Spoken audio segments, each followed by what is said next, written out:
லா தஹ்சன் அப்படிங்கிற தொடருடைய ஒரு அமர்வு தான் இது. சரியா? கவலைப்படாதீர்கள். ஒரு மனிதனுடைய வாழ்க்கையில் கவலை தான் அவனை பின்னாடி தள்ளக்கூடிய ஒன்று. முன்னாடி இருக்கக்கூடிய வாழ்க்கையை பார்க்க விடாமல், நிகழ்காலத்தில் அவனை இருக்க விடாமல், கடந்த காலத்தை பற்றியும் அந்த எண்ணங்களை பற்றியும் அவனுக்கு கொடுத்து அவனை பின்னாடி இழுக்கக்கூடியது கவலை தான்.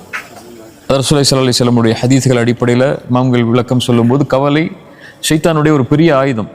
அந்த ஒரு முஃமினுக்கு ஒரு ஷைத்தான் கொடுக்க ஆரம்பிச்சிட்டான்னு சொன்னால், அதை ஏற்றுக்கொள்ள ஆரம்பிச்சிட்டான்னா அந்த முஃமின் ஒன்றும் அல்லாஹ்வை மறப்பான், அல்லது அவனுடைய வாழ்க்கையுடைய நோக்கத்தை மறந்து அவன் பயணிக்க ஆரம்பிப்பான்.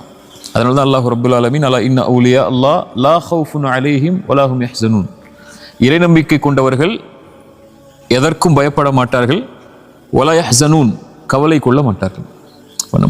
முஃமினானவன் கவலை என்பது அவனுடைய வாழ்க்கையில் வராத அளவுக்கு என்னென்ன செய்யணுமோ அதை எடுத்துக்கொண்டே இருப்பான்.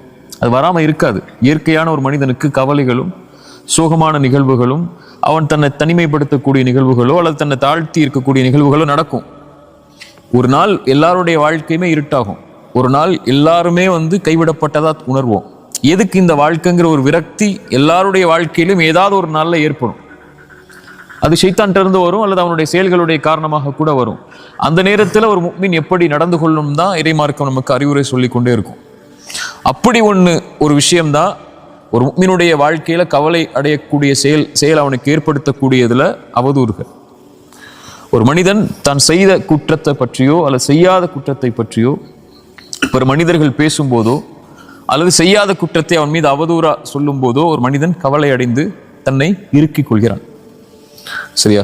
அல்லாஹ் ரப்புல் ஆலமீன் குர்ஆன்ல குறைஷிகள் காஃபிர்கள் ரசூலுல்லாஹி ஸல்லல்லாஹு அலைஹி வஸல்லம் அவதூறு சொல்லும் போது அவர்கள் கவலை அடைந்தாங்க. ஃபலா யஹ்ஸுனுக கவுலுஹும், அல்லாஹ்வுடைய தூதருக்கு சொன்னா, அவர்களுடைய வார்த்தைகள் நபியை உங்களுக்கு கவலை அடைய செய்ய வேணாம்.